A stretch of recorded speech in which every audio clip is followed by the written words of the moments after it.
What's up, guys? Coyote Works here. Well, it's a Saturday afternoon and I'm getting kind of a late start, but I'm just heading out in the woods for a little camping trip. I don't have any particular destination in mind or plan in mind. More than anything, I just wanted to get out and enjoy some fresh air and take a little break from the high-paced week that I had last week. A little bit of an extra workload right now, and I just really needed a short little break to get out in the woods and unwind and relax a little bit before the mayhem of another week starts. So I hope you guys enjoy. Hopefully we'll find something interesting out here, and we usually always do. And one thing that's cool about vehicle camping is it doesn't have to be complicated. It really doesn't take a lot to just pack enough stuff in your rig to be somewhat comfortable overnight and to enjoy the outdoors. And one thing that I always encourage people to do is just not to make it too complicated.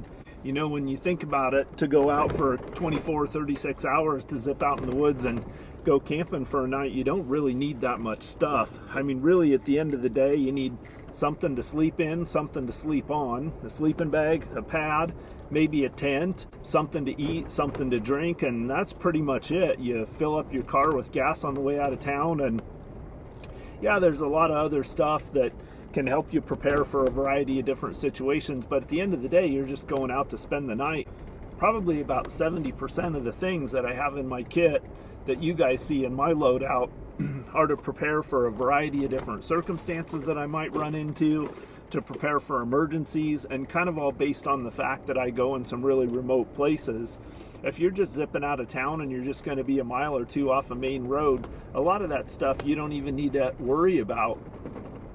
Hell, as far as food, you can stop by Taco Bell on your way out of town and get 3 or 4 extra bean burritos, and that'll be plenty of food to get you through an evening and the next morning.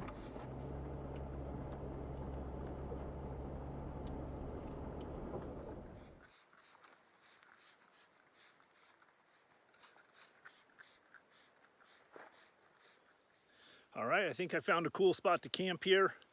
I came up out of the valley. You can see right behind me it drops off, and there's a creek down in the bottom of that valley, and there's some really beautiful meadows down there. But the mosquitoes and the ticks are just going to be terrible down there.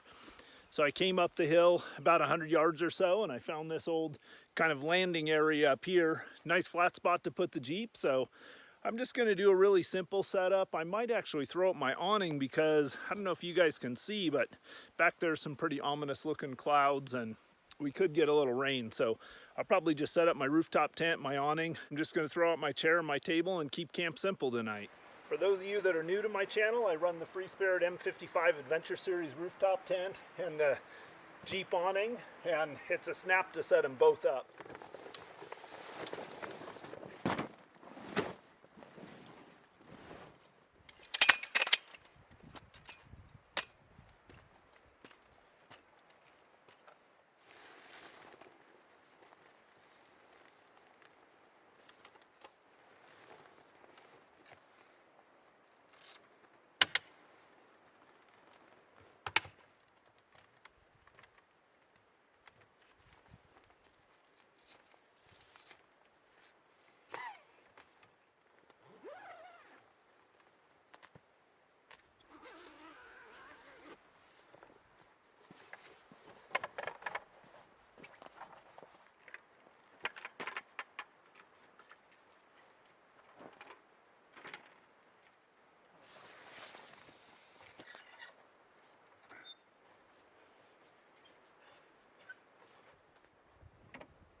Toss my clothes bag up in the tent.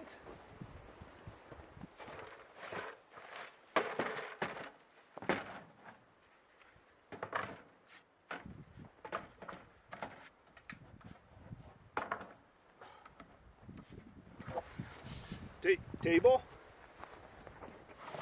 My food box.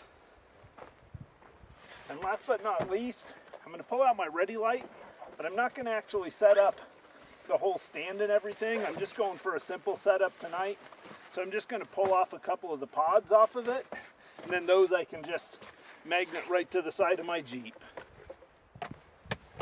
So I'm going to pull 3 of these off, and that's really it. That's really all I need out of my Jeep. That's my entire camp.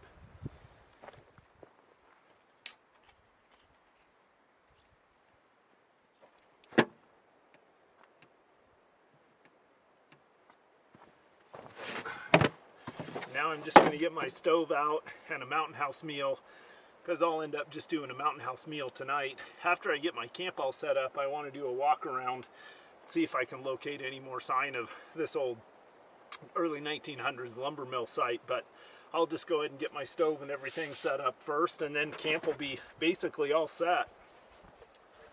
This is my bag with my pot and my stove and everything in it.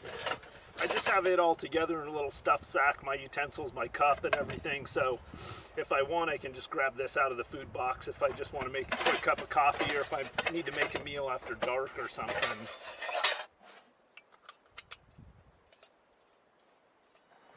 Another little bit of a quick tip is for paper towels, I like to use these blue disposable shop towels. So they're a little bit more expensive than regular paper towels, but you can use them for quite a bit longer. So like oftentimes I'll get one of them wet and just have it kind of laying on my table here, and then I'll use it over and over throughout the evening to wipe stuff up, wipe my hands off, things like that.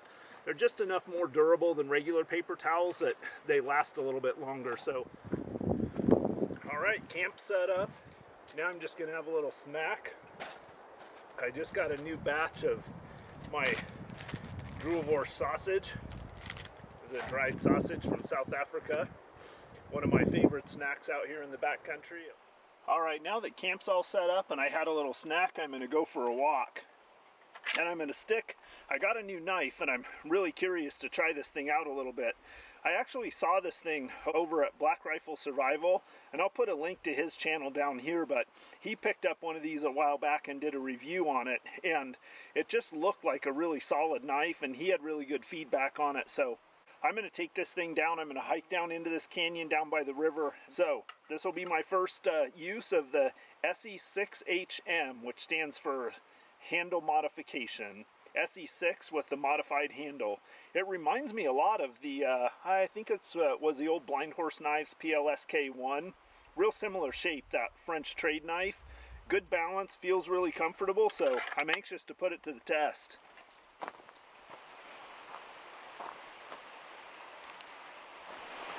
It's just beautiful down here.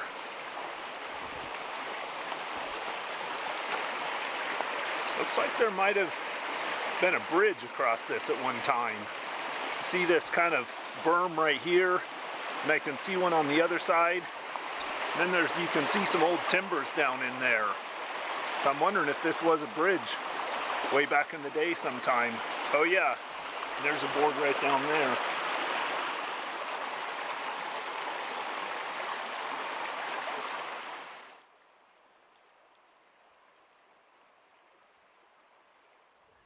All right, I knew I'd find something. Not sure what it is. It's pretty big. It's about, I don't know, probably 200-gallon size. And it looks like part of maybe an old boiler or something. I'm back in this area where no one's been in here. Nobody's been on any of these roads. They're all grown over and everything.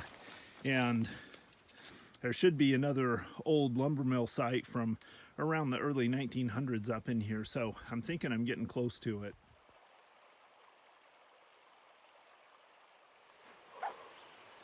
Look guys, right behind me a couple of rusty pieces of metal. I think this is the site of the old lumber mill that way. So I'm going to comb this site a little bit more and see what else I can find in here. Alright, here's the remains of an old structure here. The corner of a big building, and there were some big timbers that they used to build it. And then I've got a little more wreckage off here on my other side. That boiler, I can see it up there through the trees. So this is definitely the site of the old mill. I'm super stoked about this.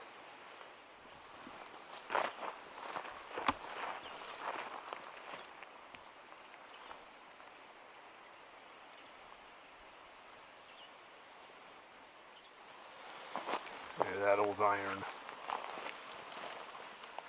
got lichen growing on it.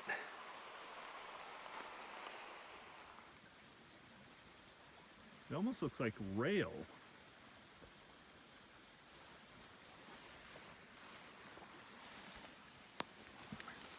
Got a handful of railway spikes that I picked up.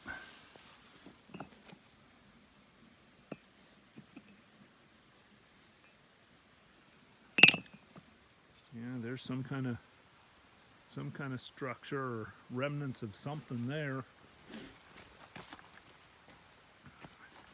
Oh, check this out. What is it, guys? What is it? Big old concrete pillar of, oh, whoa. Check this out. That thing is massive.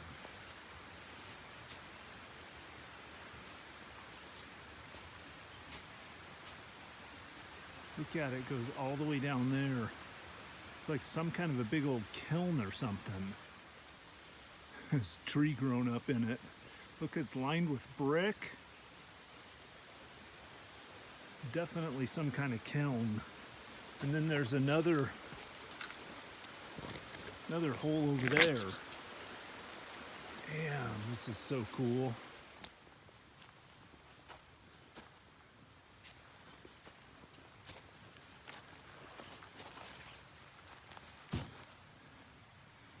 General Electric.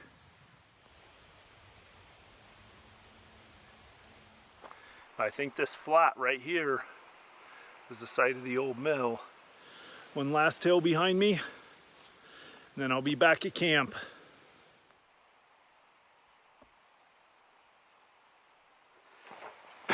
Well guys, I'm not doing anything super exciting for dinner tonight. Just gonna boil me up some water and have a Mountain House meal. Quick, easy, and delicious. I'll be able to start rehydrating my Mountain House in about two minutes. It usually only takes about 2 minutes for this water to boil. Oh, and because I get this question at least once on every single video I do lately, yes, I am carrying a gun, and no, I don't worry too much about it printing out here. I've had several people comment in my last couple videos. A lot of times I carry my Bravo concealment outside the waistband holster, and it prints pretty bad underneath just a t-shirt and that, but when I'm out here in the woods, I don't worry too much about print. I don't actually worry at all about printing. If I run into anybody out here, they're going to have a gun too, so it's just not a big deal. You know, most people, I would say probably a good 70 to 80% of the population in this area where I live own guns and are comfortable with them and everything, so it's just not a big deal around here. You know, we don't think anything of seeing people walking around. Even we have quite a few people open carry in the community from time to time, and you'll see them in the grocery store or wherever, and nobody even bats an eye. So don't fret if you see me printing a little bit. It's truly not a problem out here. Oh yeah, I'm kind of excited too. I want to show you guys a new little piece of kit I got. I was just cruising Amazon and looking at some different things, and I stumbled across this folding windscreen for the stove. It is a handy thing to have as a windscreen for, especially if you're using like this type of a stove. It definitely helps it work a lot more efficiently, and right now there's no wind, so I don't really need it, but when the temperatures are colder outside and the wind's blowing, it makes a big difference in how fast your water will come to a boil, or whatever you're cooking will cook. So this is pretty cool. I don't even remember what the brand of it is, but if it looks interesting to you, if you just go on Amazon and do a search for folding windscreen for camp stove or something along those lines, there were literally dozens of them on there from different companies, but it wasn't very expensive. I want to say it was like 12 bucks or something like that, and comes in a little bag. I can even use it for a little reflective wall if I wanted to make a small fire or something like that. And then if it's all dirty, I can just stuff it back in that bag and drop it in my food box. So pretty cool little piece of kit. All right, I guess I'm having chicken and dumplings with vegetables, and my water is boiling.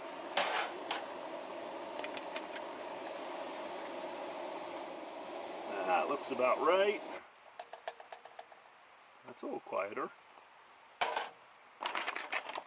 All right, we'll give that about 10 minutes and then I'll have some food in my belly.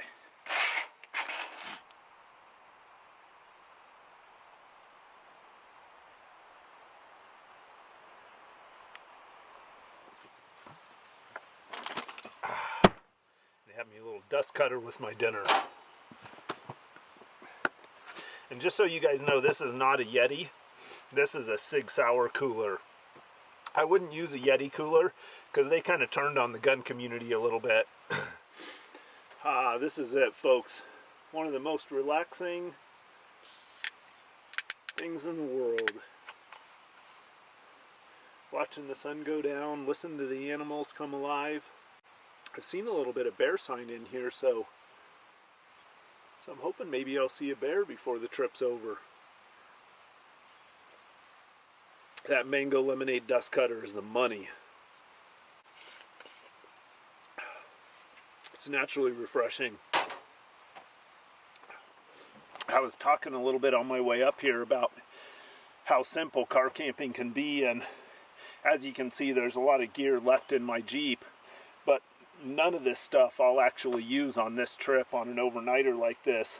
All this stuff, gallons of water, med kits, my emergency backpack, I just keep that in here in case I get broke down or stuck back in the backcountry somewhere and I have to walk out. But it's also my inch pack in case the zombie apocalypse happens while I'm out of my Jeep. And then, you know what, the rest of my ready light, this big duffel bag right here is just full of a bunch of extra stuff like tarps and poles and miscellaneous stuff if I want to set up a bigger area covered, if it's raining for a sustained period of time or something like that. Of course, I've got some recovery gear in there, axe, shovel, snatch strap, shackles, things like that, but all of that stuff's just stuff I keep in here for emergencies or for specialty situations. For the most part, everything I need to have a comfortable night is already out of my Jeep. It just doesn't take that much. Alright, let's see how this mountain house is. Now, I don't know if this is a newer flavor, but I don't think I've actually ever had this before. I thought I'd eaten every mountain house meal there was. It's pretty tasty, but it needs a little something. Thinking a little Tabasco sauce, which I always keep a good supply of in my kit. This should do the trick nice. Just give it a little bit of heat. That's what it needs.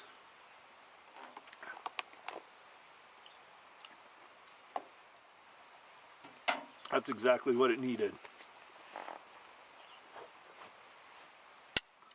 I'm going to do the Coyote Works Mountain House meal modification.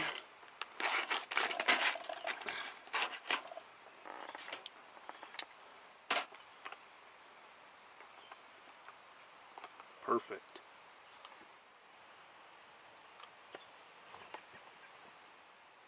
So I had a good dinner. My belly's full, and I was just doing little map recon and trying to figure out where I might want to go tomorrow. I think in the morning I'm going to break camp and just jet out of here fairly early. Pretty interesting country in here though. A lot of history. I'm just not far off what was the old original road that actually went all the way from Primeville all the way out east and through Mitchell and John Day and Mount Vernon and all the way up to Baker City. A lot of history in this country in here. A lot of homesteads, several old sawmills. You guys saw one I went to last weekend, and then I'm not too far away from where there's quite a bit of mining activity too. Well guys, it's getting dark. These little pod lights off that ready light sure put out a bunch of light. Well, I got my day kind of recon for tomorrow and got my dust cutter finished, and I think I'm going to crawl up in the rooftop tent and get in my sleeping bag. It's actually starting to get pretty chilly. There are quite a few bears in this country, so I did pick up all of my food, anything that smells like food, and I put it inside my Jeep. I am going to leave my Sig cooler outside, but it's supposed to be bear proof, so risk it and leave that out, but everything else that had any food smell to it I locked up inside my Jeep. Alright, I got everything organized for the night. My clothes laid out for the morning. And my little pile of essentials right there. A grizzly long cut wintergreen, my pistol, knife. I'm gonna read until I fall asleep, and I will catch you guys in the morning. Coyote Works out. Well, good morning, guys. Okay, I'm gonna make my second cup of iced coffee for the road, and I'm gonna show you guys how to make the perfect iced coffee out here. So, got my SE6HM, the appropriate tool for the job. Got one packet of Starbucks Via. We got my pan of water here. We get some water boiling on the stove. Okay, we'll give that a couple minutes to boil. While the water's boiling, we'll get a breakfast skillet out. Alright, the water's boiling. So the trick here is to just put a splash of water in the cup, maybe just an ounce or two. You don't want to put too much water in the cup, so we'll just give it a bit of a stir. Now I'm going to let that cool off a little bit while I rehydrate my Mountain House meal.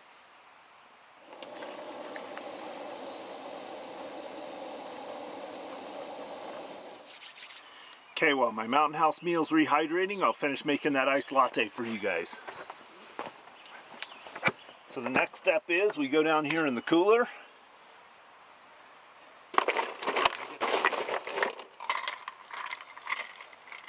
Get a nice amount of ice in there. Final ingredient, we're going to need some milk.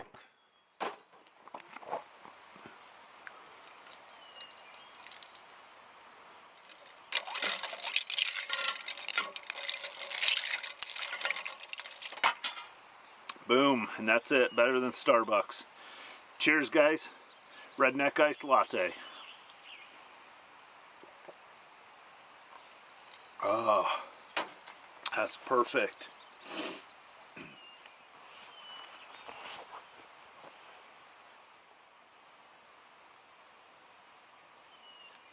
Mountain House breakfast skillet. Top of the morning to you. It's not quite like a fresh made breakfast in the cast iron skillet like when I come out with Nick or Sean, but it's close and it'll do the trick.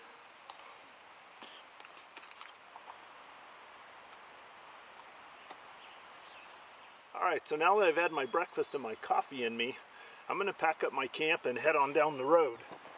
Well, of course, the minute I start packing down my camp, it starts sprinkling, so now I'm going to be putting everything up wet.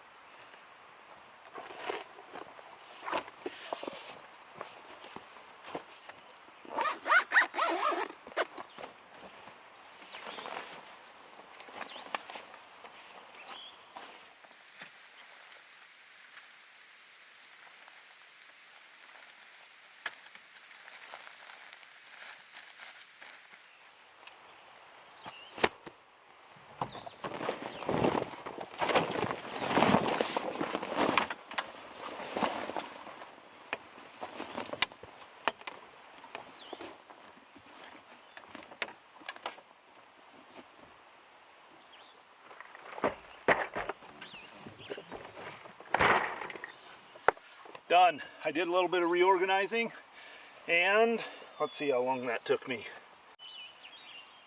17 minutes. So 17 minutes to pack my camp up.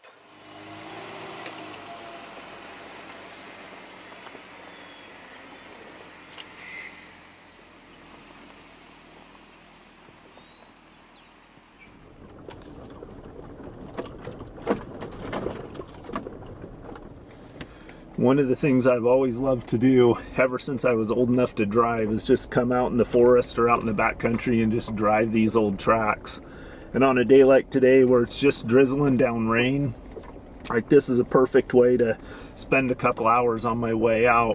One of the things that's important to keep in mind about most of these roads is when you get way out in the backcountry where there's not a lot of modern roads, all of these roads exist for a reason. Like people back in the day didn't just build roads for fun. Like, they had a hard life, they had a lot of stuff to do. So if there's a road someplace, chances are it's there for a reason. It connected a homestead, or it went to an area where there was a logging camp, or where there was some mining or something like that.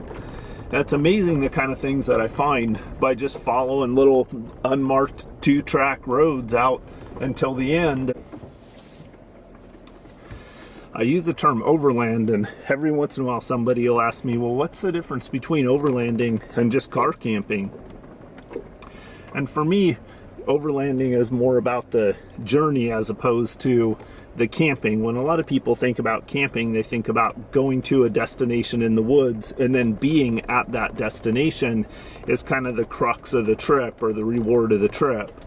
And for me, when I use the term overlanding, what I'm talking about is an experience where the trip itself is actually the crux of the experience. It's the exploring, it's the seeing the sights along the way. And the camping part of it is just the sleeping, is just the piece that you do so you can spend more time in more remote places. If I had to turn around and come all the way back home at the end of the day, I wouldn't be able to go as far or to as many places. So overlanding gives me the ability to go into some really remote country and see a lot more miles. For me, it's all about seeing what's over that next ridge, seeing what's in that next valley, stopping to take time to track that little herd of elk that I see, or that small herd of deer, or something like that. So camping is about the destination is the camp. It's about the life around the camp.